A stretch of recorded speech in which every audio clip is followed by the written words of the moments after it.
video na ito ay magluluto ako ng adobo sa kamatis na may radish. So, ito ngayon ang lahat ng sangkap na aking gagamitin.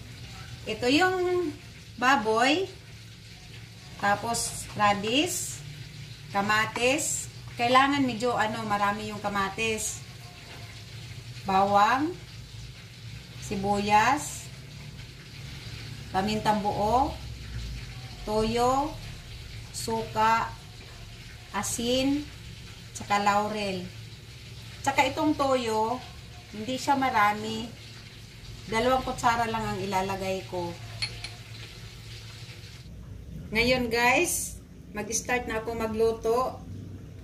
Itong kawali ko, may apoy init na. Maglagay na ako ng mantika.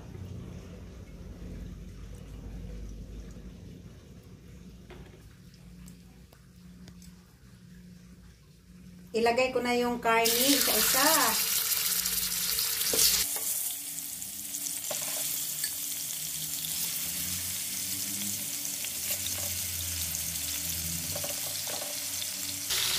Kailangan muna natin i-fry siya ng bahagya.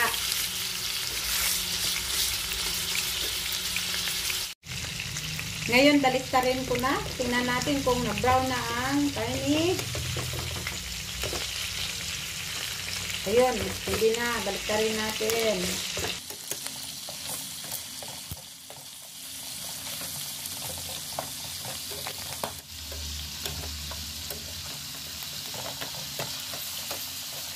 Tapos, kailangan alisin ko yun.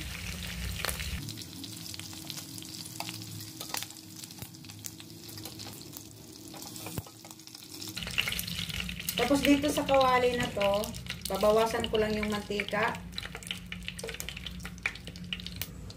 Ilagay ko na yung bawang,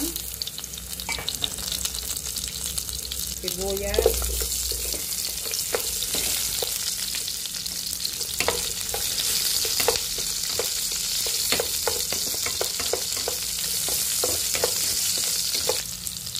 kamatis,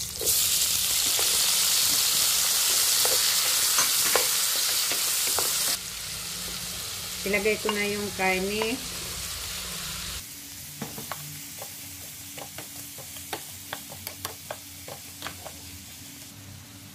Tapos lagyan ko siya ng paminta.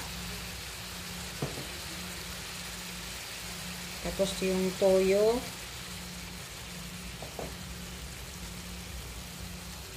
Yung asin.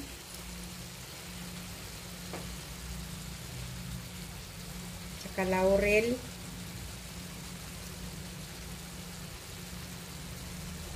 Yung suka.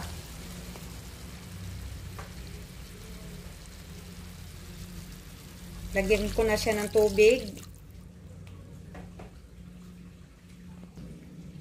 Tapos hindi mo na kailangang haluin. Takpan ko muna siya para lumambot. A few moments later. Ngayon guys, tingnan ko muna siya kung malambot na ang ating karne.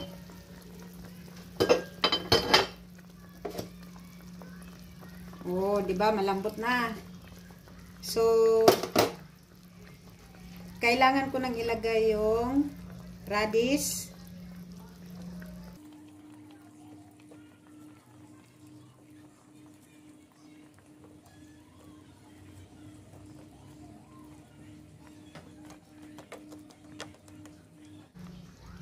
Takpan ulit. A few moments later. Ito na siya guys. Ayun na, ito na siya guys. O, luto na. Thank you for watching. Bye.